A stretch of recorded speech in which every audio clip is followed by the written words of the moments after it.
Évangile de Jésus-Christ selon saint Luc.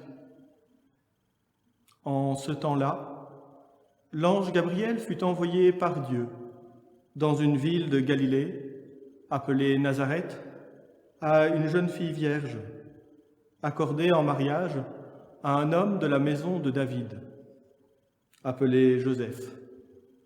Et le nom de la jeune fille était Marie. L'ange entra chez elle et dit : « Je te salue, comblée de grâce, le Seigneur est avec toi. » À cette parole, elle fut toute bouleversée et elle se demandait ce que pouvait signifier cette salutation. L'ange lui dit alors : « Sois sans crainte, Marie, car tu as trouvé grâce auprès de Dieu.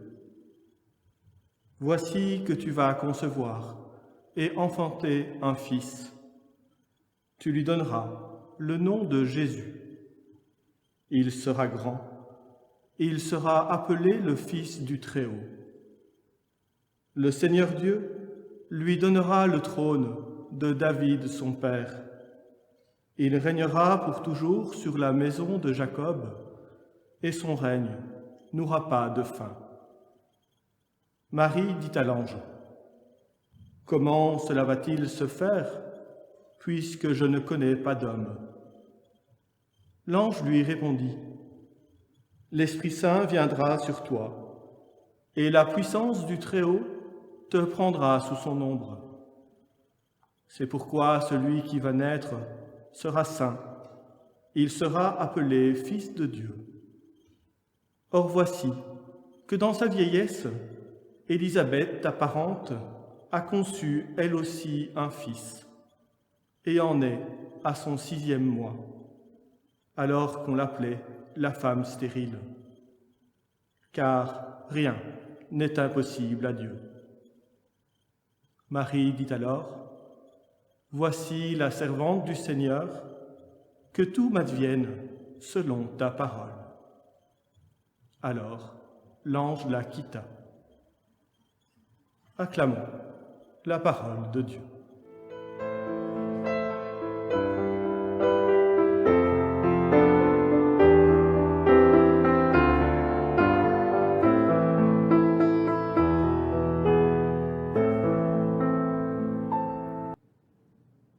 Le passage de l'Annonciation que nous venons juste d'entendre est lié pour moi de manière très intime à ces représentations qu'a pu en faire Fra Angelico à la Renaissance italienne. Dans ces tableaux, ces fresques, on peut voir Marie, souvent assise chez elle, sur un banc, sur une chaise, et devant elle, l'ange, souvent un genou à terre devant Marie.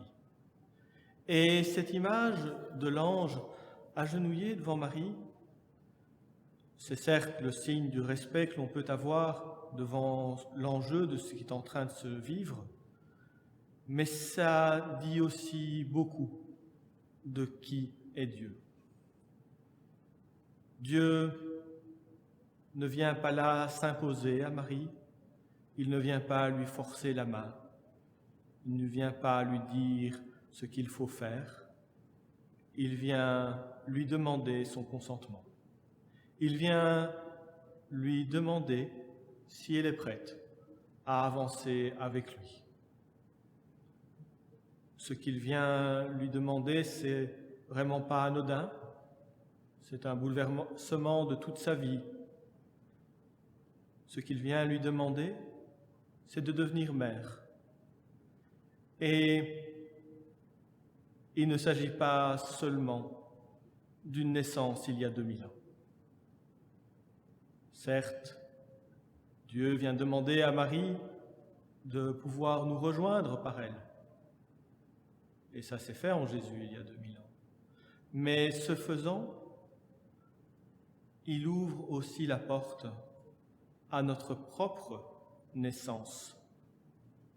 Notre naissance en vérité, notre naissance à notre vocation de fils et filles de Dieu. Nous savons bien, Dieu nous a créés à son image et nous portons en nous ce désir qui nous pousse vers lui, vers les autres. Et en même temps, nous savons bien comment cette image peut être atténuée par moments, comment nous avons parfois du mal à y croire. À travers Dieu fait homme, à travers Jésus, Dieu vient nous prendre par la main pour nous faire renaître à nouveau, nous permettre de devenir petit à petit, par le compagnonnage avec lui, ce que nous avons toujours été pour lui, ses enfants. Et tout comme Marie, il y a 2000 ans, a dû dire oui à Dieu, eh bien nous aussi, nous sommes appelés à dire oui à cette naissance. Nous sommes appelés à entendre l'appel discret, mais bien présent, de Dieu, qui vient nous demander, qui vient me demander, veux-tu avancer avec moi? Veux-tu devenir, par tes actes du quotidien, petit à petit, mon fils, ma fille? Et pour Marie, le consentement exprimé à un moment l'a conduite très loin, a bouleversé toute sa vie. Petit à petit, une action après une autre, pas tout d'un coup. Et pour nous, c'est la même chose. Une conversion, comme ce à quoi l'Avent nous appelle, ce n'est pas l'affaire d'un moment, c'est l'affaire du temps long, du cheminement patient. Et comme Marie, nous avons sans doute nos doutes, nos interrogations, nos questionnements. Marie pouvait légitimement se poser des questions, mais qu'est-ce qui va exactement se passer? Comment cela va-t-il se passer? Et nous aussi, nous avons sans doute des questions similaires. Face à ce que nous sommes appelés à être, nous pouvons hésiter. Suis-je vraiment capable d'aimer comme Dieu aime? Suis-je vraiment capable de pardonner comme il pardonne? Suis-je vraiment capable d'aimer l'autre, concret, comme moi-même? Tout comme Marie, nous portons en nous ces questions, mais tout comme elle, nous entendons la promesse que Dieu nous adresse. Il ne nous inviterait pas sur ce chemin sans sa parole, sans son assurance que oui, avec lui, avec le Christ, c'est possible. Alors, quand nous contemplons ensemble le récit de l'Annonciation, que nous voyons Dieu s'approcher humblement de Marie, lui demander si elle veut bien que sa vie change, c'est nous-mêmes que nous contemplons un peu, tout simplement. Et demandons-nous aujourd'hui, pour aujourd'hui, suis-je prêt à répondre à cette invitation? Suis-je prêt à faire confiance à ce Dieu qui vient ainsi me chercher en douceur? Je ne sais pas nécessairement où cela va me mener. Ce sera une question à se poser tout au long du chemin, petit à petit. Ce que je sais, c'est que Dieu ne me veut que du bien et me conduit sur un chemin de bonheur.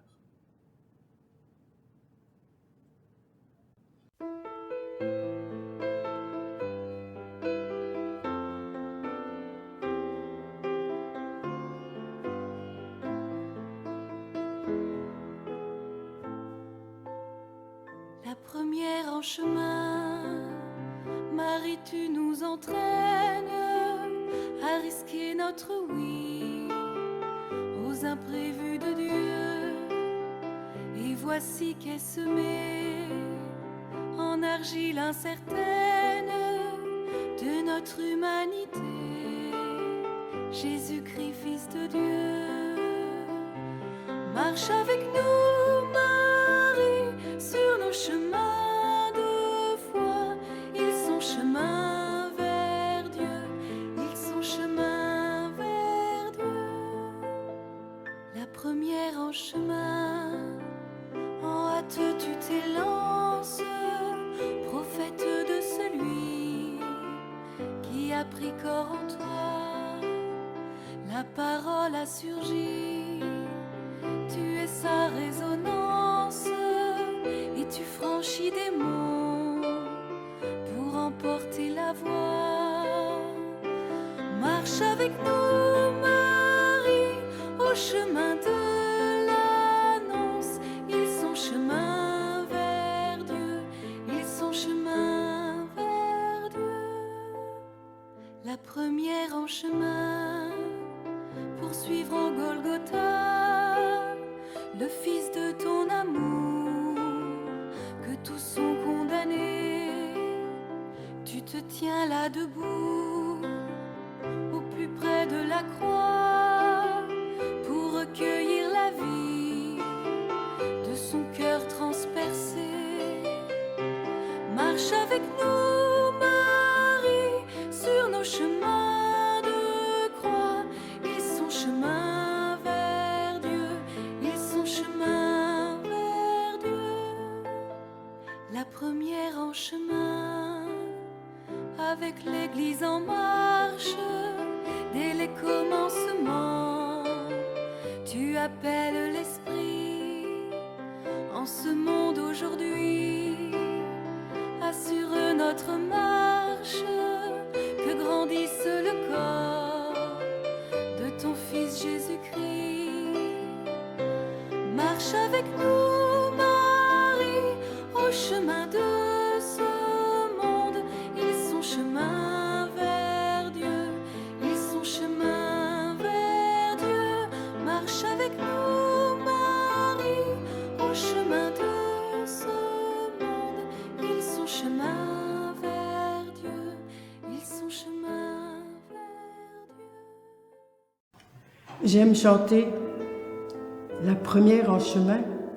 Marie, tu nous entraînes à risquer notre oui aux imprévus de Dieu.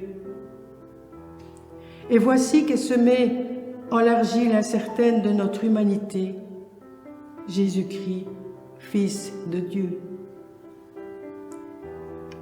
Dieu attend mon oui à la suite de celui de Marie.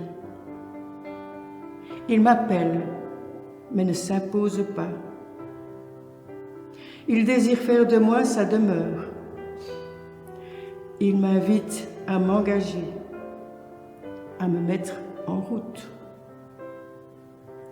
J'ai la chance de répondre oui à la vie qui se réalise avec un Dieu à visage humain, Jésus. Suis-je ouverte aux imprévus de Dieu? Souvent que de crainte, de doute, d'hésitation. Quelle est ma foi en sa parole? J'ai des peurs, je les identifie. Ne crains pas, c'est pour moi aussi.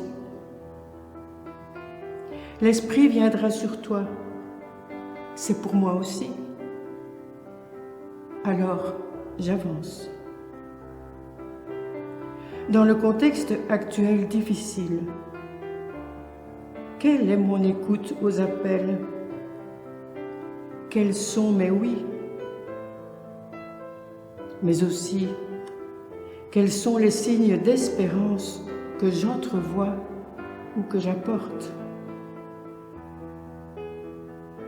Lorsque l'Esprit Saint vient en moi, il me confère aussi la grâce de devenir enfant de Dieu. Et j'entends cette parole de Christian de Chergier dans son livre L'invincible espérance me dire: de naissance en naissance, nous arriverons bien nous-mêmes à mettre au monde l'enfant de Dieu que nous sommes.